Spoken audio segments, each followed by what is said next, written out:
قرآن پاک میں یہ ہماری کسی تفسیر میں تو یہ واقعہ نہیں ہے، لیکن تلمود میں اور بائبل میں یہ واقعہ ہے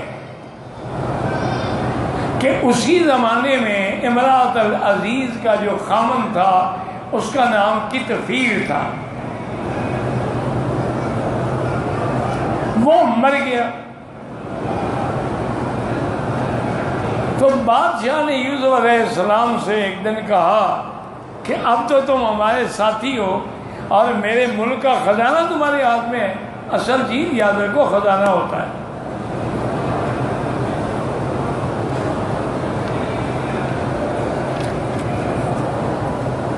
چونکہ اگر وزیر خزانہ مضبوط ہو نا، ہمارے یہاں تو اللہ کی رحمت ہے نا کہ جو بیمار ہو وہ ہیلتھ منسٹر ہوتا ہے، تاکہ اسی بہانے باہر کے ملک میں جا کے علاج کرائے۔ ہمارے یہاں الٹی گنگا بہتی ہے نا۔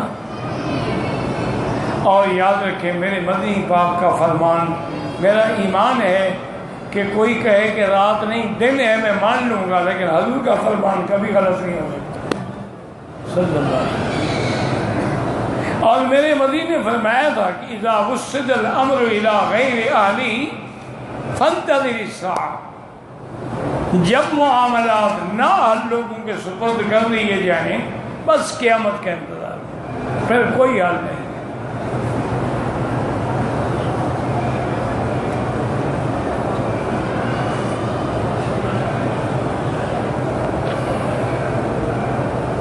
تو تلمود نے یہ لکھا ہے، بائبل میں بھی یہ ہے کہ امرأۃ العزیز کا جو خاوند تھا اس کا نام کتفیر تھا، وہ مر گیا۔ اس نے بھی اس کا نام زلیخا ہی لکھا ہے، جیسے ہمارے ملک میں بھی مشہور ہے نا زلیخا، حالانکہ قرآن حدیث میں یہ نام نہیں ہے، کسی نے رائد لکھا ہے۔ بہرحال بادشاہ نے کہا کہ یوسف ساری زندگی تیرے عشق میں زلیخا رل گئی، اب میں چاہتا ہوں تم شادی کرو۔ اس کی تمنا بھی پوری ہو جائے، اور ویسے بھی تم نے شادی کرنی ہے۔ اس میں کوئی شک نہیں کہ تمہاری عمر چھوٹی ہے اور اس کی عمر زیادہ ہے، اور وہ بیوہ بھی ہے،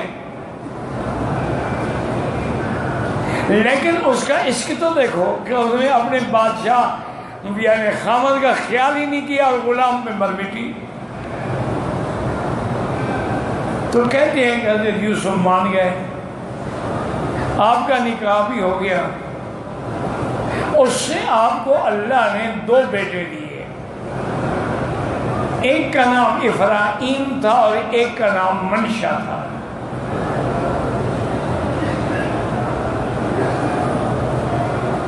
اب جب شادی ہو گئی، ایک دن حضرت یوسف نے فرمایا کہ زلیخا اب تو تم بدل گئی ہو، ایک دور تھا کہ تم میرے پیچھے بھاگتی تھی اور میں تمہاری بات بھی سنتا تھا، اب میں رات کو بستر پہ تمہاری انتظار کرتا رہتا ہوں۔ اور نے کہا یوسف جب تیرے عشق میں تھی تو یہ تھا، اب میں اللہ کے عشق میں،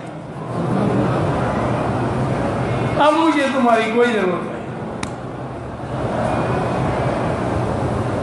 اب میری پٹڑی بدل گئی، اور ویسے بھی میں ایک بڈھی عورت ہوں، میرے ساتھ رہ کے تم کیا فائدہ اٹھاؤ، تم کوئی اور نوجوان لڑکی سے شادی کر لو، اب مجھے تمہاری کوئی غرض نہیں۔